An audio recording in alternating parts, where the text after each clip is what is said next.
मैं आपके अपने YouTube चैनल हिंदी स्वरूपा में आप सबों का स्वागत करती हूँ। आज हम लोग इस वीडियो के माध्यम से उपसर्ग द्वारा शब्द निर्माण पढ़ेंगे। उपसर्ग लगाकर शब्दों का निर्माण कैसे किया जाता है। तो सबसे पहले उपसर्ग के द्वारा शब्द निर्माण जानने से पहले हमें उपसर्ग किसे कहते हैं ये बात जानना अधिक आवश्यक है। तो बच्चों, उपसर्ग किसे कहते हैं?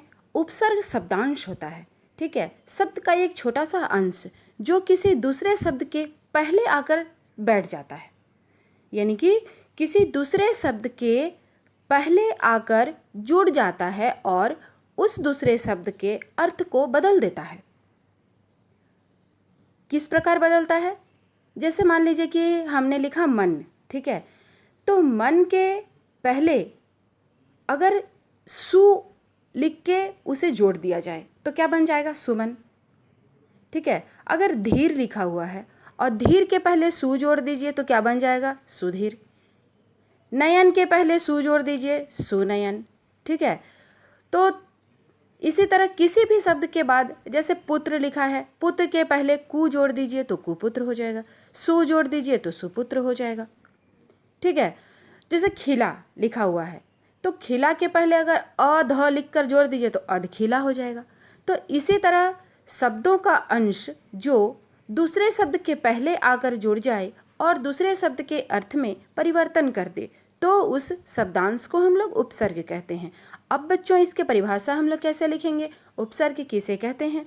तो वे शब्दांश जो किसी शब्द के पहले जुड़कर शब्द के अर्थ में परिवर्तन कर देते हैं तो उन्हें हम उपसर्ग कहते हैं। जैसे सु, फिर क्या, एक प्लस का चिन्ह लगा देंगे और पुत्र लिखेंगे तो क्या बन जाएगा? सुपुत्र। तो सु हमारा क्या हो गया? एक शब्दांश हुआ जो पुत्र के पहले आकर जुड़ गया है, यानी कि सु हमारा उपसर्ग है। इसी तरह से आपको हिंदी में बहुत सारे शब्द के बदलते हुए रूप देखने के लिए मिलेंगे। उपसर्ग बच्चों कितने प्रकार के होते हैं? उपसर्ग 3 प्रकार के होते हैं, ठीक है, 3 प्रकार। अब कैसे होगा? एक होता है संस्कृत का उपसर्ग, एक होता है हिंदी का उपसर्ग और एक अरबी फारसी के उपसर्ग। हिंदी के, अरबी फारसी के और हिंदी, अरबी फारसी और संस्कृत तीनों के उपसर्ग हमें पढ़ना अति आवश्यक है, क्योंकि हिंदी में तीनों का इस्तेमाल होता है और हमें जानना भी जरूरी है। तो चलिए बच्चों, हम लोग तीनों तरह के उपसर्ग पर एक एक नज़र डालते हैं। संस्कृत के उपसर्ग। संस्कृत के उपसर्ग, इसमें आपको देख सकते हैं आप चार्ट में, यहाँ बहुत सारे हैं, जैसे अ, अति, अधि, अनु, अप, अभि, अव, आ, उत, उप, दूर, निर, परा, परि, प्र, प्रति, वि, सम और सु। ये सारे हुए हमारे संस्कृत के उपसर्ग।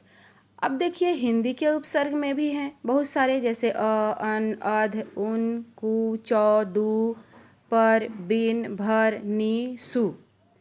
और सबसे नीचे है अरबी फारसी के उपसर्ग, कम, खुश, गैर, ना, ब, वा, वद, बे, सर, हम, हर, ला, ठीक है।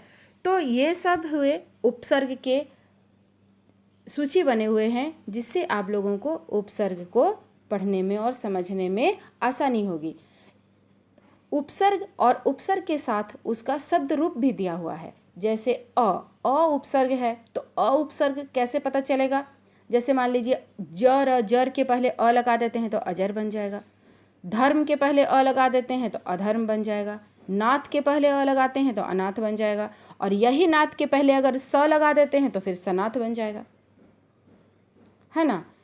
अब जैसे अति उपसर्ग है तो रिक्त में लगा दिए तो अतिरिक्त बन गया, शय में लगा दिए अतिशय। इस तरह के उपसर्ग आपको इस चार्ट में मिलेंगे, इसे आप ध्यानपूर्वक देखेंगे और पढ़ेंगे।